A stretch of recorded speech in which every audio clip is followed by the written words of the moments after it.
Di video kali ini saya akan membuat aplikasi Sita dengan beberapa metode yang sudah ditentukan pada tugas 3 kali ini.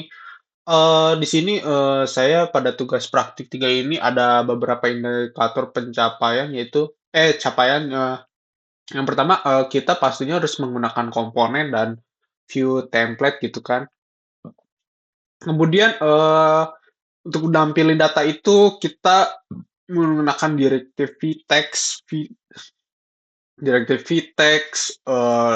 mustach gitu kan. Kemudian buat kondisional atau pengadaan, gitu kan kita pakai VIF, VELSE, dan lainnya gitu, dan beberapa operator pengkondisian, dan ada data binding juga, seperti sebelumnya itu yang 2 jalur atau 1 jalur gitu kan, atau vModel atau apalah property-nya. Kemudian saya ini buat akses real time datanya itu kita pakai Watcher gitu. Kemudian datanya kita pakai RAM, bisa di looping gitu kan. Untuk disimpan juga pada data yang udah ada, data JSON-nya. Untuk filter kita bakal diterapin juga, dan kemudian ada custom elemen, view komponen, dan property template.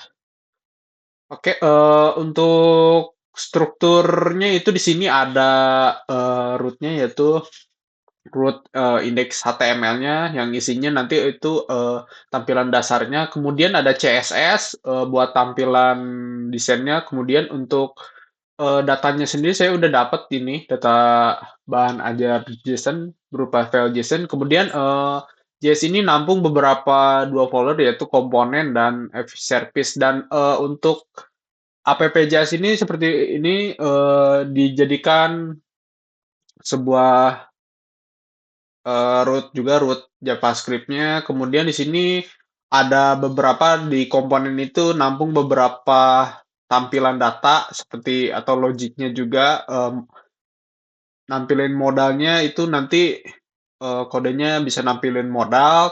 Kemudian di sini ada DO tracking, nanti bakal dicoba juga. Di sini ada order form yang buat nambahin. Kemudian di sini ada status batch-nya juga, nanti ada di halaman awal, stok yang tersedia, dan ada stockable juga nanti juga. Dan di sini ada untuk menghubungkan itu semua data sama logic sama JavaScript dan komponen, nanti kita pakai API JSON.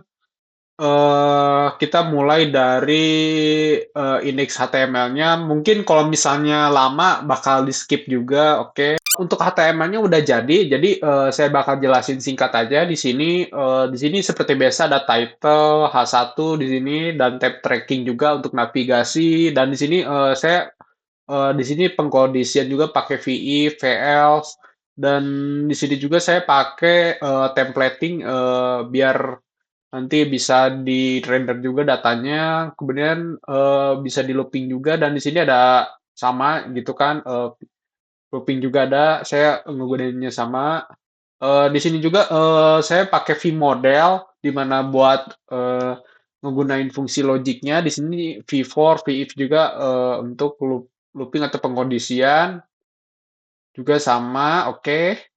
Di sini juga saya pakai filter di bagian body ini, nanti ada filter-filter juga untuk nyari data buku juga, dan pemilihan juga, oke. Data importnya juga dari database dan pengkondisian seperti lainnya, dan di sini juga ada tracking juga, ini jadi satu tapi beda tempat gitu kan. Jadi dan di sini yang terakhir ini buat ngehubungin dari komponen atau JavaScript-nya. Selanjutnya ke basic CSS. CSS mungkin basic aja kali ya, karena nggak terlalu modern, tapi responsif di semua device gitu. Oke, langsung saja saya kode, tapi bakal di skip juga karena kelamaan mungkin.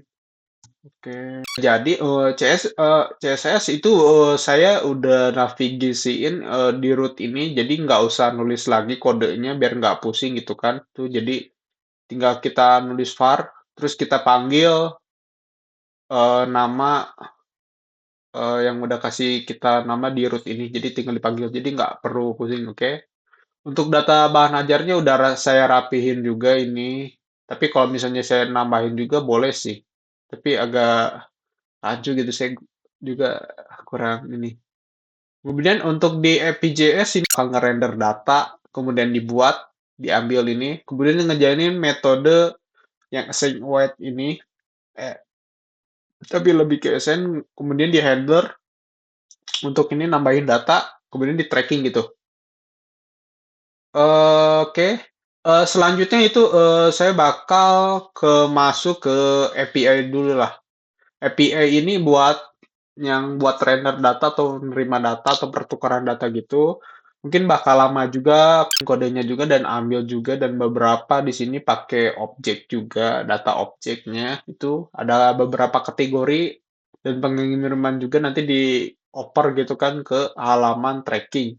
Di sini ada stok dan tracking juga datanya. Nah, setelah diambil nih fungsinya dan mengambil eh, kita delay dulu setengah detik gitu. Jadi ketika udah buat, nah nanti kita tracking nih di ini bakal dilempar ke tracking, kemudian kita dari sini nih kodenya itu bakal muncul gitu. Oke, selanjutnya kita ke appmodel.js. Di sini kita bakal yang namanya nampilin gitu kan. Oke, kalau lama saya udah buat app model itu di sini saya pakai props buat nampilin juga dan templating juga dan metodenya itu ketika di close itu bakal compim ketika muncul gitu, load gitu. Selanjutnya ke DO tracking, kalau saya jelasin singkatannya ini kayak kodenya sebenarnya sama, yang ini cuman diubah aja sama saya sedikit.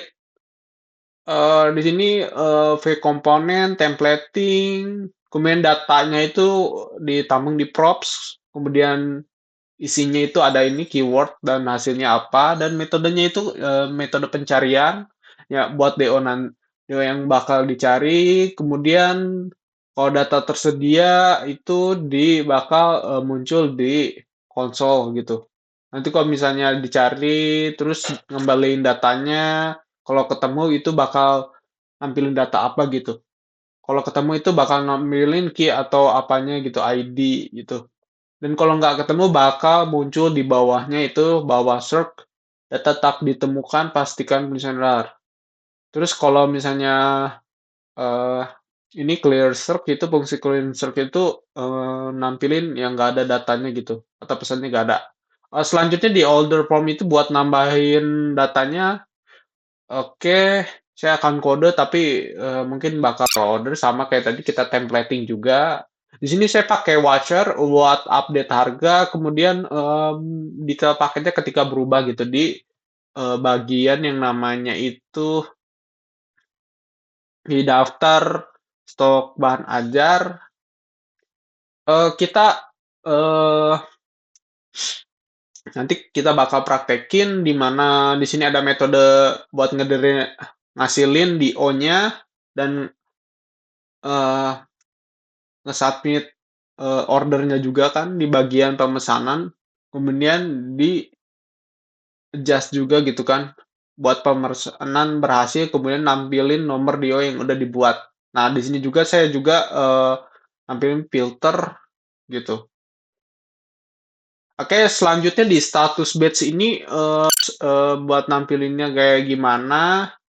Oke, untuk selanjutnya di status batch ini sebenarnya sama templating juga buat nampilin props juga, terus buat nge-compute logiknya juga statusnya apa, ikonnya apa di sini juga. Sebenarnya kita buat nambahin icon itu tinggal pakai Control Command spasi dan kita setelah mau pakai apa aja gitu kan. Simpelnya sih mendingan langsung aja ini ya gagal gitu atau mau habis. Dan kemudian di stock table ini buat nampilin berapa stoknya. Mungkin kalau lama bakal saya sama ya template-nya. Terus ada watcher-nya juga buat nampilin secara real time. Dan ini buat compute juga filternya juga beberapa filter, warning, kategori, dan judul buat nyari juga nge-sorting dan metode juga di sini dan nge-compile, nge-edit juga save data secara real time gitu. Dan ini terakhir ada filter buat kerupiahin gitu. Oke, semuanya udah. Oke, langsung saja saya bakal hmm, oke, mungkin saya bakal pindah ke halaman browser aja kali ya. Oke, saya buka browser. Oke, sip. Ini adalah tampilan awal buat aplikasi belajar Cita gitu kan, Cita Universitas Terbuka. Oke, saya bakal coba beberapa fitur, misalnya nyari kode di sini, misalnya P-Shift, P itu kan F itu bakal muncul, tuh misalnya E kalau misalnya kita lebih spesifik 4 salah 4 1 1 1 5 itu bakal spesifik gitu. Jadi di sini datanya juga di browser itu di Impact itu bakal muncul juga jadi secara real time gitu. Kemudian kalau misalnya kita pilih ini bakal berubah juga, stok kritis nggak ada gitu kan. Kita semuanya aman. Ini kita bisa hapus juga. Kita hapus juga misalnya kita DMS 102 judul mata kuliah sistem informasi. Kemudian ada mata kuliah wajib di sini dari Surabaya, oke. Di sini lokasi rak misalnya rak 4 R4 terus B1, oke. Di sini buat stok, ini stok ya? Stok apa harga ya? Oh, harga, sorry. Harganya tuh 80.000. Kemudian di sini buat stoknya itu ada 20, dan di sini ada safety stoknya, daerah aman buat stoknya itu adalah 10, oke. Catatannya pakai HTML ya atau pakai ini ya? Juga bisa misalnya salah di caps lock. Buku sistem UT wajib.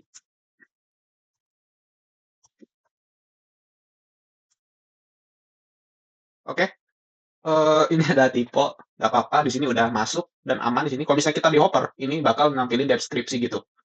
Kalau bisa edit, kita bisa edit. Misalnya ini, tadi yang typo tadi kan kita salah nih. Mana sistem ini? Sistem informasi wajib ambil gitu, biar pintar. Oke, sip. Update. Oke, sudah terupdate. Dan di sini juga, kalau misalnya kita edit udah berhasil, di sini juga kita bisa hapus. Oke, hapus. Sip. Sudah oke. Dan kita, misalnya kita ambil sampelnya itu, jangan, kita sekalian aja mungkin, misalnya nama mahasiswanya misalnya 987654321, kemudian nama mahasiswa Dimas Aditya, kita paling atas, ekspedisinya 3 sampai 5 hari, terus ininya 24/11/2025 gitu. Nah kan ini datanya secara real time ya. Nah kita enter aja. Oke, sip. Nah udah dibuat nih data DO-nya berarti 2003. Oke, sudah muncul di sini. Nih karena ada delay mungkin nggak bakal muncul nih. Data tidak ditemukan. Nah di sini ada nih bakal muncul di mana di sini datanya, list datanya itu nggak ada, objeknya nggak ada gitu. Nanti bakal muncul kalau kita nggak di refresh. Kalau misalnya kita ngambil data yang sebelumnya, kita ambil data bahan ajar GS atau di RPGS itu bakal muncul di sini. Satu, kan nggak ada, tapi ditambahin satu di sini. Nah, Rina Wulandari itu bakal muncul gitu. Misalnya kita muncul, itu bakal ada lagi nih GO-nya. Yang sebelumnya yang kita buat sebelumnya gitu. Jadi data bahan ajar 002 itu udah ada dan muncul di sini dan tracker pesanannya juga. Dan mungkin itu aja penjelasan singkat saya tentang tugas 3 praktik ini dengan menggunakan beberapa metode dari Vue.js 2 tentang pengkondisian, data binding, watcher, atau fitur lainnya yang disediakan oleh Vue.js 2. Terima kasih dan sampai jumpa di video berikutnya. Dadah.